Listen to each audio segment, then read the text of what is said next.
running wild on our first episode in search for great bush experiences.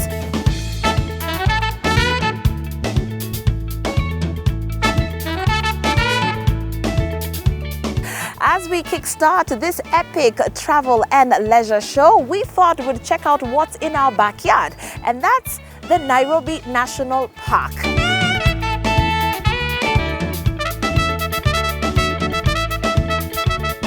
We'll show you just how affordable and how accessible it is to spend a day with Kenya's wildlife. My name is Shiko Kaitani and welcome to Safari Express. A short drive out of Nairobi's central business district is the Nairobi National Park. With various access points into the park, most people convene at the main gate to begin the park entry process. We're a group of friends ready to head out for a game drive.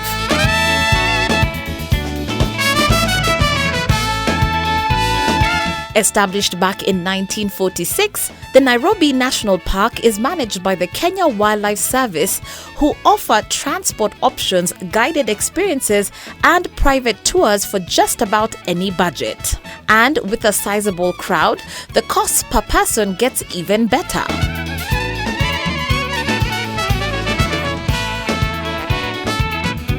So the beauty about the Nairobi National Park is that you can visit all year round. Seasons mean restrictions for a number of destinations, but here, day in, day out, you get to see a number of animals and use picnic facilities. When a visitor comes to Nairobi National Park, you expect to see a variety of wildlife, including the birds. You expect to see, like the secretary bird, you expect to see the rhinos, both white and black. You expect to see the herbivorous animals like the gazelles, the kongoni, and the wild beasts. And when you visit this park, apart from the game drive that we give the visitors, we also have areas that a visitor can relax. Nairobi National Park is also used for education opportunities that people can also learn, especially the school children. Whatever they have learned in school, they can actually see it practically being conserved in Nairobi National Park. Apart from that, we have the scenic sites. And when I talk about the scenic site, we are talking about the Sosiat Valley, the Mokoyet Valley. And if you go to Leopard Cliff, you have got an opportunity to see how Mbagathi River gets inside the park and how it flows through Mokoyet to go to the Athi Basin.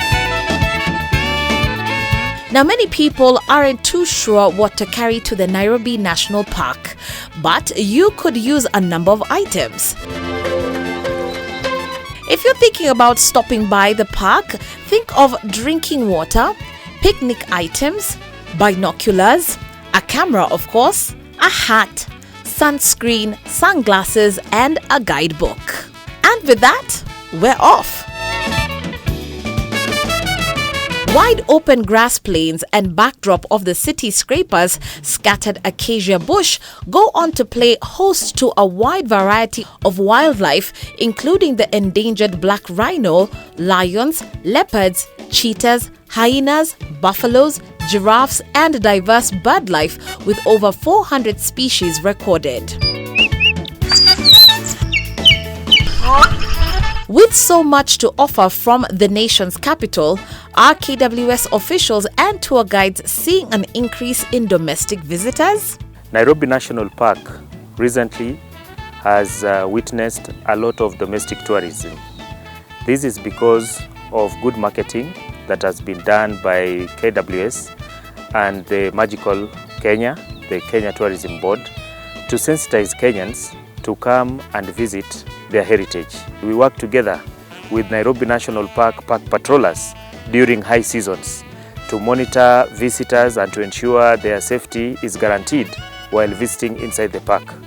We have also witnessed a lot of Kenyans coming in to hold some conference meetings, some coming in to have weddings, bridal showers, And we realized after rejuvenating our picnic sites, the Simba picnic site, the Kingfisher picnic site, a lot of visitors are coming over the weekends to have their barbecues with their family, and it is an encouraging thing in the tourism sector. There are do's and don'ts when one is on a game drive. And if you've never been up close to these majestic beasts, it's important to know proper bush etiquette. The major park rules is don't overspeed. The speed inside the national park is between 30 to 40 kilometers per hour. We keep to this minimum because when you visit the national park, we have wildlife, and wildlife have their families.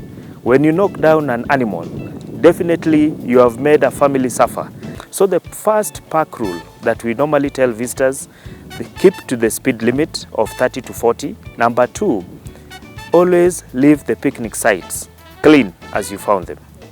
Number 3, we say do not litter. When you come with your cans, may it water cans, others come with other cans, we always say put the litter in your car, and as you leave and exit, make sure you put it at the recycling station, which we have at our exit point in our gates within Nairobi National Park. And we always say, when you see an animal, people love to see like the lion or the cheetah or the leopard. Do not crowd the animal. Do not block other visitors from having a view, and do not overstay viewing that animal. Let others also have a view like you have had. And we normally say, make sure you enter the park between 6 a.m. and leave at 6 p.m. And when you see a road that is not designated as a road, you don't use it, because some of those roads are security roads or patrol roads. And when visitors use them, they end up getting stuck.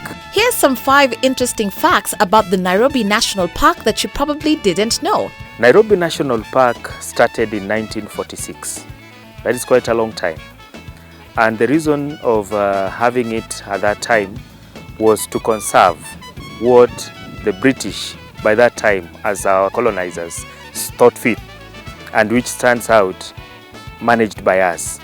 It was paramount that we take care of the various species that were there during that time. There was a Somali settlement called the Somali Ridge, and we still remain with that logo in our signages. And during that time, even if you look at the clothes that people used to put on, the game wardens during that time are not like the ones that we now put on, like myself. Even the clothing kept on changing. In our new management plan, we are doing signs where we have engraving of the words done on the signs. This one is all about cost cutting, and wood will always get tear and wear, but with the engraving on stone, it is almost permanent. If you come to Nairobi National Park, you will also be able to see the ivory burning site. It is a monumental site in this place because that is the place where 3 presidents in this country have burned the ivory, and we have sent a message to the world that we say zero poaching to any wildlife.